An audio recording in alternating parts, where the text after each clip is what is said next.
Hai semuanya. Berjumpa lagi bareng Mimin Noba di sini. Mimin ucapkan terima kasih ya untuk para sobat Noba yang sudah memberikan support dan kesetiaannya sampai sejauh ini.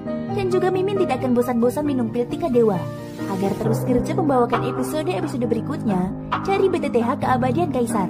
Pokoknya jangan bosan-bosan untuk terus mengikuti kelanjutannya.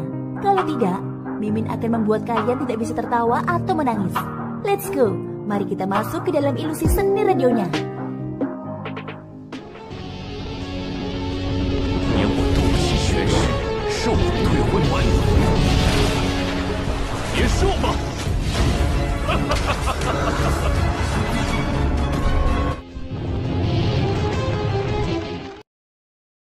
Melanjutkan cerita dari episode sebelumnya ya. Metode yang kau gunakan untuk memperoleh kekuatan memang jalan pintas. Namun pada saat yang sama bukankah rasa sakit dan bahaya yang harus kau tanggung juga beberapa kali atau bahkan puluhan kali lipat dari yang harus ditanggung orang lain. Di seluruh dunia ini, pernahkah ada orang yang menempatkan diri mereka dalam situasi berbahaya hanya karena berlatih doki? Aku khawatir tidak ada orang lain selain dirimu yang mempraktekkan mantra api. Ucap Guyao. Ekspresi tekad melintas di mata Xiaoyan. Memang kata-kata Guyo tidak salah. Usaha dan hasil yang diperoleh harus padan. Bahkan anggota klan bangsawan besar itu harus bergantung pada sumber daya klan mereka untuk berlatih dengan kecepatan yang begitu cepat. Adapun Xiaoyan, dia sendirian di dunia luar. Dia perlu memikirkan cara untuk mendapatkan segalanya. Xiaoyan tidak memiliki apa yang disebut sumber daya pelatihan. Dia hanya mencari cara untuk meningkatkan kekuatannya. Dibandingkan dengan anggota klan tersebut, kekuatan Xiaoyan bahkan lebih sulit diperoleh. Hahaha, Patuagu, santai saja. Aku mengerti apa yang kau katakan. Tidak ada yang benar atau salah di jalur pelatihan. Pada akhirnya hanya yang kuat yang dapat mengendalikan kebenaran di dunia ini. Sepertinya aku terlalu banyak berpikir. Selama aku layak mendapatkan kekuatanku, aku tidak akan menyesalinya. Tidak seorang pun akan menyelidiki asal-usul kekuatanku. Ucap Xiaoyan. Guyao mengangguk. Wajah tuanya menampakkan senyum puas. Di dunia ini, kekuatan dihormati. Tanpa kekuatan, seseorang bahkan tidak lebih baik dari setumpuk kotoran anjing. Ayo pergi, kita akan berbicara setelah sampai di tempat tujuan. Pembukaan runtuhan kuno sudah dekat. Kemungkinan besar sejumlah besar ahli akan berkumpul kali ini. Ini juga hal yang baik. Ini juga akan memungkinkanmu untuk memperluas wawasanmu dan melihat dunia Dodi. Level itu bukanlah sesuatu yang dapat dibandingkan dengan tempat biasa. Ucap Guyao. Ia segera membalikan tubuhnya, berusaha menjadi seberkas cahaya dan memasuki tubuh Xiaoyan. Xiaoyan mengangguk dengan sungguh-sungguh. Setelah bertemu dengan beberapa Dodi, hatinya semakin bersemangat tentang apa yang disebut kelas Dodi. Ia tidak tahu kapan ia akan bisa mencapai level itu. Rasa panas membara tanpa sadar melonjak dalam mata Xiaoyan saat dia memikirkan hal ini. Dodi adalah level yang benar-benar dapat diperingkat di antara para ahli di benua Yuanwu. Dia percaya bahwa suatu hari dia akan mencapai level itu atau bahkan melangkah lebih jauh dan menjadi lebih kuat. Namun Xiaoyan hanya bisa memfokuskan perhatiannya pada masa kini.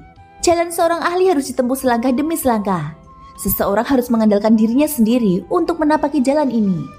Setengah bulan kemudian, Xiaoyan akhirnya tiba di sebuah kota yang terletak di antara pegunungan Silin dan pasukan manusia. Kota Silin. Kota ini terletak di antara pegunungan Silin dan pasukan manusia. Karena topografinya yang unik, kota ini dianugerahi dengan kehidupan yang berbeda dari tempat lain. Tembok kota yang berwarna merah tua itu dipenuhi bekas-bekas pertempuran yang mencolok. Bekas-bekas ini terus-menerus bercerita tentang masa lalu kota itu. Dan kadang-kadang, bekas-bekas baru akan muncul, terus-menerus memperbarui masa depan kota itu. Pada saat ini di luar kota Silin, sosok kurus mengenakan jubah hitam berdiri di depan kota. Di sekelilingnya, kerumunan orang datang dan pergi, dan bau darah yang memuakkan memenuhi udara. Wajah semua orang dipenuhi dengan kekejaman, dan setiap pasang mata dipenuhi dengan tekad yang mematikan. Bau darah terpancar dari orang-orang ini. Karena terletak di pinggiran pegunungan Silin, penduduk kota Silin sering bersentuhan dengan binatang gaib. Di sini hampir semua tubuh akan diselimuti oleh aura binatang gaib. Mata hitam pekat Xiaoyan menatap kota yang menjulang di atas bumi seperti api. Secercah harapan tanpa sadar melintas di kedalaman matanya. Sekarang pembukaan runtuhan kuno sudah dekat. Kota Silin mungkin tidak akan damai. Sambil mendesah pelan dalam hatinya, Xiaoyan menganggukkan kepalanya sedikit. Ia mengangkat matanya dan menyapukan pandangannya ke sekeliling. Dibandingkan dengan tempat lain, orang-orang di sini tampak lebih puas dan liar. Hampir semua pria bertelanjang dada, dan kulit perunggu mereka memantulkan cahaya di bawah terik matahari. Tubuh mereka yang kokoh dapat dibandingkan dengan tubuh beruang, dan setiap kali mereka mendarat, tanah di bawah kaki mereka tanpa bergetar. Bahkan beberapa wanita sama-sama mencengangkan. Mungkin karena bertahun-tahun berlatih dan proses kontak dengan binatang ajaib, beberapa perubahan telah terjadi pada tubuh mereka. Tentu saja perubahan ini hanya perubahan sederhana dalam penampilan mereka. Tetapi dalam hal kekuatan orang-orang ini bahkan lebih mengerikan daripada mereka yang memperoleh kekuatan melalui pelatihan normal. Xiaoyan menghembuskan nafas pelan dan menggerakkan kakinya. Kemudian ia melangkah menuju kota di depannya. Berdiri di tengah kerumunan, Xiaoyan melihat sekeliling dengan rasa ingin tahu. Pada saat yang sama bola jiwa hitam di kedalaman alisnya sedikit bergetar. Seketika energi jiwa yang tak terbatas melonjak keluar seperti tsunami. Di bawah kendali pikiran Xiaoyan, itu tidak menarik perhatian orang lain karena dengan cepat menyebar ke kota di depannya. Setelah menyelidikinya, Xiaoyan yang berjalan di tengah kerumunan mengerutkan keningnya. Memang seperti dugaan Xiaoyan, di kota Silin yang kecil ini ada naga tersembunyi dan harimau yang berjongkok. Dalam waktu yang singkat ini, Xiaoyan telah menemukan beberapa orang dengan aura yang kuat berdasarkan penyelidikan kekuatan spiritualnya. Selain orang-orang kuat di atas level Dodi, tidak ada orang lain yang dapat membuat Xiaoyan merasa serius. Saat ini masih ada waktu sebulan sebelum pembukaan reruntuhan kuno. Namun Xiaoyan tidak menyangka bahwa begitu banyak orang kuat telah berkumpul di kota Silin. Sulit membayangkan berapa banyak ahli tingkat Dodi yang akan datang ke sini secara pribadi bulan depan. Ketika saatnya tiba, ketika reruntuhan kuno dibuka, kemungkinan akan ada pertempuran sengit lainnya. Namun mengenai hal ini, Xiaoyan diam-diam mencibir dalam hatinya. Meskipun banyak orang kuat telah berkumpul di sini, kemungkinan tidak ada yang akan peduli dengan seorang bandi bintang 6 seperti dia. Memancing di perairan yang bermasalah adalah sesuatu yang sama sekali tidak dipedulikan Xiaoyan. Setelah secara acak menemukan tempat untuk tinggal di kota dan beristirahat sejenak, Xiaoyan mulai berjalan-jalan di sekitar kota. Pada saat yang sama ia juga berharap untuk mencoba peruntungannya dan menemukan 2 bahan obat tersisa yang ia butuhkan. Apakah kalian semua sudah mendengar? 2 bulan yang lalu, di markas besar klan matahari di kota aliran dingin, kepala klan San Suo ditampar dengan kejam di wajahnya oleh Xiaoyan itu. Hahaha, bagaimana mungkin aku tidak pernah mendengar masalah sebesar itu? Konon, Xiaoyan sangat kuat. Dengan kekuatannya sendiri, dia benar-benar mengalahkan semua bandi di kota aliran dingin. Hahaha, ini mengerikan sekali. Benar sekali, orang itu tidak hanya menampar wajah klan San, dia juga membunuh banyak orang dari klan San. Konon karena itulah, pemimpin klan San ingin maju dan menghentikannya. Namun siapa sangka dia bukan tandingannya dan malah dihajar habis-habisan olehnya. Hahaha, jangan bilang kalau Xiaoyan sudah menjadi ahli tingkat Dodi. Sulit untuk mengatakannya.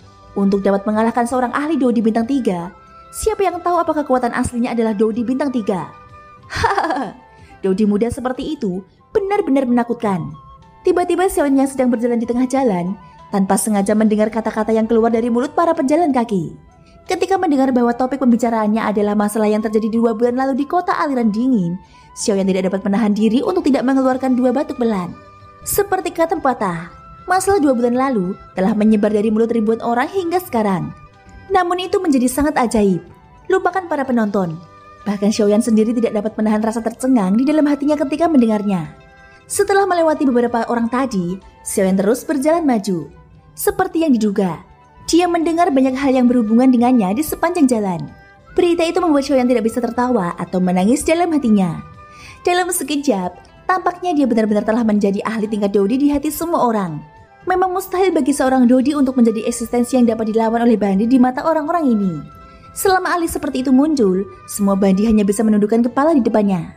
Sayangnya apa yang disebut menundukkan kepala ini adalah sesuatu yang tidak akan pernah bisa diharapkan oleh Xiaoyan dari sudut pandangnya. Ketika berhadapan dengan orang yang kuat, Xiaoyan hanya akan menjadi lebih kuat. Ini karena dia tahu bahwa dia tidak memiliki jalan mundur. Ini karena jika dia mundur, dia akan mati. Pada saat ini kemungkinan hanya Xiaoyan sendiri dan mereka yang secara pribadi menyaksikan semua yang terjadi di kota aliran dingin saat itu yang mengetahui kebenaran masalah ini. Karena tidak ingin repot, Xiaoyan hanya melewati orang-orang di sepanjang jalan dan dengan hati-hati mencari 2 bahan obat yang dibutuhkannya. Namun saat ini suara guntur yang dahsyat tiba-tiba terdengar dari cakrawala yang jauh. Seluruh kota Silin mulai bergetar hebat saat ini. Tekanan dahsyat yang hampir membuat semua orang tidak dapat bernafas tiba-tiba muncul di area ini. Pada saat yang sama, ekspresi wajah Xiaoyan tiba-tiba berubah drastis. Kekuatan spiritual yang telah dilepaskannya langsung kembali ke tubuhnya. Sementara alisnya saling bertautan erat, tubuh Xiaoyan bergerak. Kakinya tiba-tiba menghentak tanah. Dalam sekejap mata, dia sudah berada di udara. Tatapannya berbalik dan terfokus pada cakrawala yang jauh. Suara gemuruh guntur yang dahsyat bagaikan gelombang raungan binatang buas yang bergema tanpa henti di langit. Di cakrawala yang jauh, gumpalan awan hitam perlahan bernyebar. Meskipun mereka berjauhan, Xiaoyan masih bisa merasakan aura menakutkan yang dipancarkan dari dalam. Setelah Xiaoyan terbang ke angkasa, beberapa sinar cahaya juga berkelap-kelip dari beberapa arah lain di dalam kota Silin. Dalam sekejap mata, mereka juga melangkah ke ruang kosong bersama Xiaoyan. Mata Xiaoyan tanpa sadar menyipit saat melihat beberapa orang ini. Kilatan cepat melintas di matanya.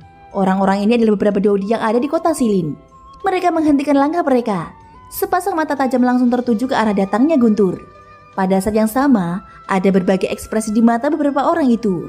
Beberapa dari mereka saling bertukar pandang. Akhirnya mata mereka berhenti sejenak ketika mereka melihat Xiaoyan. Seketika mereka secara acak melewatinya. Sepasang mata yang dipenuhi dengan kesungguhan terfokus pada cakrawala yang jauh. Ini terutama terjadi ketika mereka melihat awan guntur. Bahkan dengan ketabahan mental dari beberapa dodi ini, mereka tidak dapat menahan diri untuk tidak mengatupkan mulut mereka. Xiaoyan perlahan menarik pandangannya. Baru kemudian dia melihat awan guntur tebal di cakrawala. Suara guntur menggelegar. Meski jaraknya 100.000 kaki, suara guntur itu seakan bergema di samping telinga, menyebabkan hawa dingin menjalar di dalam hati. Ini pil petir. Mengapa begitu menakutkan? Jangan bilang ini adalah pil petir tingkat 4 atau bahkan pil petir tingkat 5. Keterkejutan melintas di hati Xiaoyan. Ini adalah pertama kalinya dia melihat awan guntur yang begitu menakutkan. Dia tidak ragu bahwa jika awan guntur itu benar-benar meletus, kemungkinan besar dia tidak akan mampu memblokir satu serangan pun. Karena hal inilah, hati Xiaoyan menjadi sedikit tidak yakin terhadap gugusan awan guntur yang menakutkan ini. Tidak, ini bukan pil petir. Pada saat ini, Guo yang telah lama terdiam di dalam tubuh Xiaoyan akhirnya berbicara. Suaranya dipenuhi dengan nada serius. Jelas bahkan dengan karakternya, dia tidak berani meremehkan awan petir aneh yang muncul di langit yang jauh ini. Xiaoyan tanpa sadar merasa terkejut setelah merasakan sedikit fluktuasi emosi dalam kata-kata Guyao.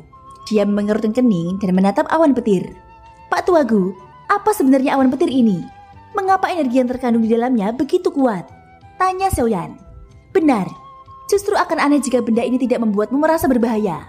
Guyao menjawab dengan nada mengejek sambil menertawakan Xiaoyan. Kutua, apakah kamu tahu tentang benda itu? Tanya Xiaoyan. Bukan cuma aku yang tahu, aku bahkan pernah mengalaminya sendiri. Tapi kamu tenang saja, kamu akan punya kesempatan untuk mengalaminya sendiri di masa mendatang. Jawab Guyao. Ia sepertinya teringat beberapa hal di masa lalu dan hatinya tanpa sadar bergetar. Pak Tuagu, katakan saja langsung padaku, apa sebenarnya awan petir ini? Apa maksudmu dengan apa yang kau katakan tadi? Ucap Xiaoyan. Alisnya yang tadinya rileks kini kembali berkerut erat. Hahaha, ini adalah kesengsaraan petir. Guyao tertawa pelan sebelum perlahan membuka mulutnya. Ekspresi wajah Xiaoyan tiba-tiba menegang saat kata-kata ini diucapkan. Pada saat yang sama kedua matanya menatap tajam ke awan hitam di langit yang jauh. Kesengsaraan petir. Hanya dua kata ini saja sudah cukup bagi Xiaoyan untuk mengerti mengapa awan petir itu muncul dan untuk apa awan itu digunakan. Setiap bandi akan terkena petir ketika mereka hendak menerobos ke kelas dodi. Petir semacam itu sangat kuat sehingga dapat melukai dodi secara serius, bahkan dapat membunuh dodi yang sedang dalam tahap terobosan. Ini juga menjelaskan mengapa sangat sedikit orang yang benar-benar mampu menembus kelas dodi meskipun ada banyak ahli bandi di benua itu. Meskipun beberapa ahli bandi memiliki bakat latihan yang hebat dan bahkan dapat mengandalkan latihan mereka sendiri untuk mencapai tingkat dodi, seringkali ada sebagian dari mereka yang terhenti oleh kesengsaraan petir ini. Tidak peduli seberapa mengerikan bakat mereka. Kesengsaraan kaisar pada akhirnya telah menyapu belenggu yang mencegah sebagian besar ahli bandi menjadi dodi. Di hadapan kesengsaraan kaisar, terlepas dari seberapa menakutkan bakat pelatihan seseorang pada akhirnya tidak akan dapat mencapai kelas dodi selama dia tidak mampu menahannya. Karena alasan inilah, sebagian dari bandi bintang 9 tidak mau melakukan terobosan. Meskipun telah mencapai batas menerobos kelas dodi, alasannya adalah karena kesengsaraan petir ini. Jika seseorang berhasil melewati masa kesengsaraan petir, maka ia akan bebas dan tak terkekang. Ia akan menjadi elit dodi sejati dan dihormati oleh orang lain. Di sisi lain, ia akan berakhir dalam keadaan kutukan abadi. Bahkan mayatnya pun tidak akan tersisa di bawah masa kesengsaraan petir. Melihat awan petir ini, jelaslah bahwa seorang tengah bersiap untuk menerobos ke kelas dodi. Pak Tuagu, meskipun kesengsaraan kaisar itu kuat, tidak bisakah seseorang menemukan seorang ahli untuk melindunginya dari kesengsaraan itu? Seperti halnya seseorang menahan kesengsaraan petir. Ucap Xiaoyan. Dasar bocah busuk, bukankah kau menganggap remeh kesengsaraan kaisar? Jika kesengsaraan kaisar begitu mudah ditanggung, bukankah semua orang di benua ini akan menjadi dodi? Kuyao tanpa sadar tertawa dan memarahi Xiaoyan setelah mendengar kata-katanya. Kuyao merasa bahwa pemikiran Xiaoyan yang sederhana itu agak menggelikan. Namun Kuyao segera kembali ke ekspresi seriusnya. Dia terdiam sejenak sebelum membuka mulutnya untuk menjelaskan kepada Xiaoyan. Kecuali jika seseorang mampu menahan kesengsaraan kaisar dengan kekuatannya sendiri, benda eksternal apapun tidak berguna di depannya. Tentu saja pil kesengsaraan kaisar adalah pengecualian. Aku tidak perlu menjelaskan alasannya. Kau sendiri yang harus memahaminya, ucap Kuyao. Sebagai pil obat, pil bencana kaisar hanyalah sebuah metode untuk meningkatkan kekuatan seseorang yang telah membuat terobosan. Meskipun durasinya singkat, pil ini mampu membantu seorang Dodi menahan kesengsaraan petir. Hal ini sama sekali berbeda dari objek eksternal biasa. Meskipun keduanya bergantung pada objek eksternal, metode menelan pil obat memungkinkan tubuh seseorang menjadi lebih kuat. Itu adalah kekuatan yang datang dari dalam keluar. Tidak seperti sebelumnya, yang sepenuhnya bergantung pada kekuatan eksternal. Itu tampak mengesankan di luar, tetapi lemah di dalam. Pada saat ini sepasang elit Dodi berdiri di udara kosong di langit. Banyak pasang mata tertuju ke cakrawala yang jauh. Awan badai hitam pekat terus-menerus berputar dan berkumpul di tempat itu. Sesekali gemuruh guntur dipancarkan darinya. Meskipun jaraknya sangat jauh, suaranya masih terdengar jelas di telinga kelompok Xiaoyan. Mendengar kekuatan mengerikan yang terkandung dalam gemuruh guntur, bahkan dengan kekuatan mental Xiaoyan, hatinya tak kuasa menahan gemetar. Kesengsaraan kaisar benar-benar menakutkan. Itu memang layak menjadi makam Bandi. Jika serangan ini benar-benar terjadi, kemungkinan besar tidak ada Bandi yang bisa menerimanya. Ini adalah sesuatu yang bahkan Xiaoyan tidak bisa capai. Beberapa elit Dodi yang tersisa di langit juga memperlihatkan ekspresi terkejut saat mereka menatap awan hitam pekat itu. Meskipun mereka telah melewati ambang ini, hati mereka masih berdebar-debar tanpa sadar saat mereka sekali lagi melihat kesengsaraan kaisar. Orang-orang secara pribadi telah mengalami kesengsaraan kaisar tentu saja sangat jelas tentang betapa menakutkannya hal itu. Jika pikiran seseorang tidak stabil dan tekadnya tidak kuat saat menerobos kelas Dodi, ada kemungkinan seseorang akan gagal melewati kesengsaraan. Di bawah kesengsaraan kaisar ini, seseorang hanya bisa mengandalkan tekad dan doginya. Satu-satunya hal yang dapat diandalkan ketika menghadapi kesengsaraan kaisar adalah diri sendiri. Tiba-tiba awan hitam pekat di ujung langit mulai bergejolak hebat. Gemuruh guntur yang mengguncang bumi terus bergema di langit. Semua orang merasakan sakit yang menusuk yang terpancar dari gendang telinga mereka. Kota Slin di bawah segera menjadi kacau. Kegelapan ini hanyalah awal dari datangnya badai. Petir menyambar dan guntur bergemuruh. Dari awal hingga akhir, kesengsaraan kaisar belum benar-benar turun. Hingga pada suatu saat, awan badai itu tiba-tiba mulai bergulung-gulung dengan hebat seperti air mendidih. Pada saat yang sama aura di atasnya menjadi semakin mengerikan. Banyak petir berwarna perak terus melesat keluar dari awan petir. Tak lama kemudian, awan petir hitam pekat itu perlahan terbelah dan membentuk garis retakan. Xiaoyan dapat dengan jelas melihat kilatan petir yang mengejutkan yang menghubungkan langit dan bumi tiba-tiba melesat keluar dari awan petir. Pada saat ini langit bergetar. Hati semua orang dipenuhi dengan keterkejutan dan ketakutan. Dibandingkan dengan petir-petir sebelumnya, petir ini hanya bisa digambarkan sebagai sesuatu yang mengejutkan. Petir putih keperakan itu seperti naga petir. Saat petir itu turun, seluruh dunia tampak redup.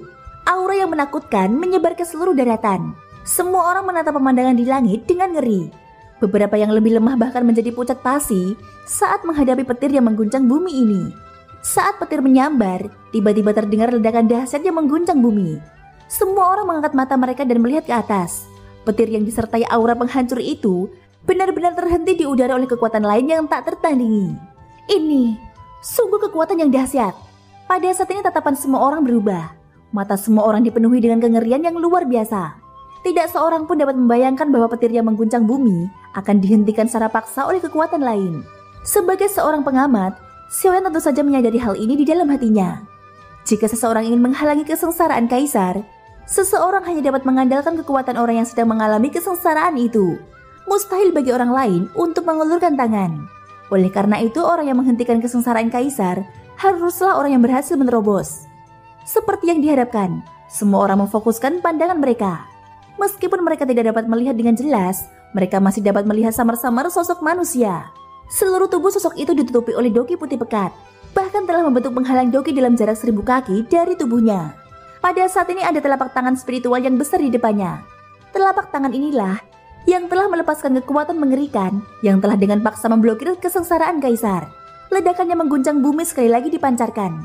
Semua orang melihat bahwa kesengsaraan kaisar dengan aura yang menakutkan benar-benar dipaksa mundur sejauh 1000 kaki oleh sosok manusia itu. Namun ini bukanlah akhir. Sosok manusia itu tidak menunjukkan tanda-tanda kelemahan. Doki putih pekat tersebar saat sosok manusia itu bergerak. Dalam sekejap mata, dia sekali lagi terlibat dalam pertempuran dengan kesengsaraan kaisar. Seketika serangkaian ledakan mengguncang langit. Gelombang demi gelombang riak Doki yang agung menyapu langit. Meskipun mereka berada sangat jauh, kelompok pengamat di bawah tanpa sadar masih merasakan hawa dingin yang dalam di hati mereka. Pada saat yang sama, 3 pasang mata dengan berbagai ekspresi juga mengamati perubahan di tempat ini dari 3 tempat lainnya. Ketiga pasang mata itu dipenuhi dengan keterkejutan dan bahkan sedikit senyum dingin. Seolah-olah tidak penting apakah sosok manusia ini dapat menembus kelas Dodi atau tidak. Pertarungan antara sosok manusia dan kesengsaraan kaisar di langit menjadi semakin intens. Pada saat ini mata hitam bekas Xiaoyan terfokus pada kesengsaraan kaisar di langit. Tanpa sadar dia mengerutkan keningnya. Rasa terkejut muncul di hatinya. Tampaknya kesengsaraan kaisar ini tidak sesulit yang digambarkan Guyao. Cih, apa yang bocah ini tahu? Ini baru kesengsaraan kaisar yang pertama. Jika seseorang ingin benar-benar selamat dari kesengsaraan kaisar, seseorang harus menanggung 6 kesengsaraan kaisar. Kekuatan ke-6 kesengsaraan kaisar ini masing-masing lebih kuat dari yang sebelumnya. Guyao mengajak Xiaoyan setelah menebak pikirannya. Namun sebelum Sun bisa membalas, ledakan dahsyat lainnya segera terjadi. Kesengsaraan kaisar di langit benar-benar dihancurkan dengan paksa oleh sosok manusia itu. Hahaha, kesengsaraan kaisar. Apakah ini kesengsaraan kaisar? Tampaknya biasa saja. Semua bandi menganggapmu sebagai kuburan. Tetapi di mataku, kau bahkan bukan setitik kotoran pun. Sosok manusia yang memancarkan Doki putih pekat berdiri dengan gagah di langit yang jauh. Wajahnya yang ditutupi oleh Doki memperlihatkan senyum dingin yang menghina. Kesengsaraan kaisar ini benar-benar tidak mampu menahan satu pukulan pun darinya. Paling tidak, kesengsaraan kaisar telah ditekan olehnya selama tabrakan sebelumnya. Tentu saja saat dia mengucapkan kata-kata sombong itu, dia lupa bahwa jika dia belum menelan pil kesengsaraan kaisar yang sudah lengkap, kemungkinan dia akan kesulitan menghadapi kesengsaraan kaisar ini. Ketika sosok itu melontarkan kata-kata sombong seperti itu, tampaknya ia telah benar-benar membuat awan petir itu marah. Seketika, awan petir yang hitam pekat itu mulai bergejolak hebat. Dalam rentang waktu beberapa tarikan nafas, aura yang bahkan lebih mengerikan dari sebelumnya mulai menyebar dari awan petir itu. Pada saat ini ekspresi wajah sosok manusia yang ditutupi oleh Doki secara bertahap menegang. Kesengsaraan kaisar dengan aura yang mengejutkan berlanjut selama seharian penuh. Pada akhirnya, pria misterius itu menyeret tubuhnya yang terluka parah dan dengan paksa menanggung kesengsaraan kaisar. Baru pada saat itulah, semua orang mengerti betapa menakutkannya kesengsaraan kaisar. Bahkan seorang ahli sekuat Dodi akan berada dalam bahaya mati di depannya. Ekspresi Xiaoyan tambah getir. Apa yang dikatakan Guyao benar. Kesengsaraan kaisar memang jauh lebih menakutkan daripada yang dibayangkannya. Xiaoyan menghembuskan nafas perlahan. Baru kemudian, dia menurunkan tubuhnya dan mendarat di kota. Matanya menatap kerumunan yang linglung di kota. Kesengsaraan kaisar ini benar-benar terlalu menakutkan. Orang sebelumnya hampir mati di bawah kesengsaraan kaisar. Jika itu aku, kemungkinan besar. Dahi Xiaoyan tanpa sadar memperlihatkan jejak keringat dingin saat ia mengingat kejadian sebelumnya. Ia menghirup udara dalam-dalam dan menenangkan dirinya. Baru kemudian Xiaoyan mengangkat kakinya dan terus berjalan perlahan memasuki kota. Apa yang perlu ditakutkan? Meskipun kesengsaraan kaisar itu sangat kuat, saat ini kau hanya seorang bandi bintang 6. Bandi bintang 6 mana yang bisa mengalahkan bandi bintang 9? Begitu kau mencapai level itu di masa depan, bagaimana mungkin tidak lebih mudah bagimu untuk melewati kesengsaraan kaisar daripada orang itu? Tenang saja, dengan kemampuanmu, akan jauh lebih mudah bagimu saat giliranmu untuk menerobos. Guyao setengah bercanda saat dia merasakan kekhawatiran di hati Xiaoyan. Xiaoyan mengangguk pelan setelah mendengar kata-kata ini. Hatinya menjadi tenang. Guyao benar, saat ini dia hanyalah bandi bintang 6. Namun dengan kekuatan bertarungnya yang jauh melampaui mereka yang selevel. Dengan pil kesengsaraan kaisar, ditambah garis keturunan Dodi dan garis keturunan naga poni, dia yakin bahwa dia akan mampu melewati kesengsaraan kaisar dan menerobos ke level Dodi. Hati Xiaoyan akhirnya menghela nafas lega saat memikirkan hal ini. Kekhawatiran di hatinya telah mereda, dan seluruh tubuhnya langsung terasa rileks. Xiaoyan tersenyum dan mengangkat matanya. Kekuatan spiritualnya menyebar, dan dengan cepat menemukan beberapa toko di kota Silin. Sudut mulutnya melengkung membentuk senyuman. Langkah kakinya berubah, dan dia langsung melepaskan langkah pemusnah langit. Sosok manusia berjubah hitam itu segera berubah menjadi angin yang mengalir. Sebelum orang-orang yang lewat di sekitarnya bisa merasakan apapun, dia sudah menghilang dari ujung jalan ini. Singkatnya, bulan yang terang tergantung tinggi di langit malam yang gelap. Bintang-bintang yang terang menyebar di langit malam seperti pasir perak. Xiaoyan duduk bersila di puncak gunung di pegunungan yang dalam di luar kota Silin. Gelombang demi gelombang energi alam berkumpul menuju Xiaoyan dari segala penjuru. Tidak sampai 1 jam kemudian, Xiaoyan yang duduk bersila dengan mata tertutup perlahan-lahan keluar dari kondisi latihannya. Xiaoyan menggelengkan kepalanya tanpa daya dan mendesah. Karena dia baru saja menembus kelas bandi bintang 6 tahap menengah, pusaran di tubuh Xiaoyan tidak dapat mengumpulkan lebih banyak doki. Tidak peduli seberapa keras, dia mencoba berlatih. Sepertinya aku masih butuh waktu untuk membiasakan diri. Kalau tidak, akan sulit untuk meningkatkan kekuatanku. Xiaoyan bergumam pelan.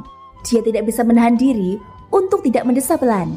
Setelah kejadian siang tadi, Xiaoyan mungkin telah mengunjungi semua toko besar dan kecil di kota Xilin. Sayangnya, Xiaoyan tidak menemukan apapun yang dia butuhkan. Hal ini menyebabkan Xiaoyan merasa tidak berdaya di dalam hatinya. Dia hanya bisa mengalihkan perhatiannya ke pelatihan. Sayangnya karena Xiaoyan baru saja menembus kelas bandi bintang 6 tahap menengah, ia tidak dapat meningkatkan kekuatannya lebih jauh dalam waktu singkat. Masih ada waktu sebulan sebelum pembukaan runtuhan kuno. Xiaoyan agak bingung dengan sisa bulan itu. Xiaoyan mengerutkan bibirnya tanpa daya dan melambaikan tangannya. Sebuah kuali obat berwarna merah langsung mendarat dengan berat di hadapan Xiaoyan. Itu adalah kuali 10.000 binatang. Karena saat ini dia tidak dapat melakukan apapun, dia mungkin juga harus memurnikan beberapa pil obat.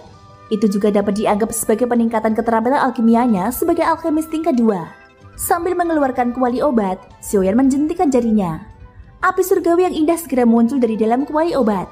Segera setelah itu, Xiaoyan hendak segera mengeluarkan beberapa bahan obat dan bersiap untuk memurnikan pil obat. Namun dia segera mengerutkan kening dan ragu-ragu sejenak. Dengan kekuatan jiwa Xiaoyan saat ini, memurnikan pil obat tingkat 2 biasa tidak lagi menjadi masalah.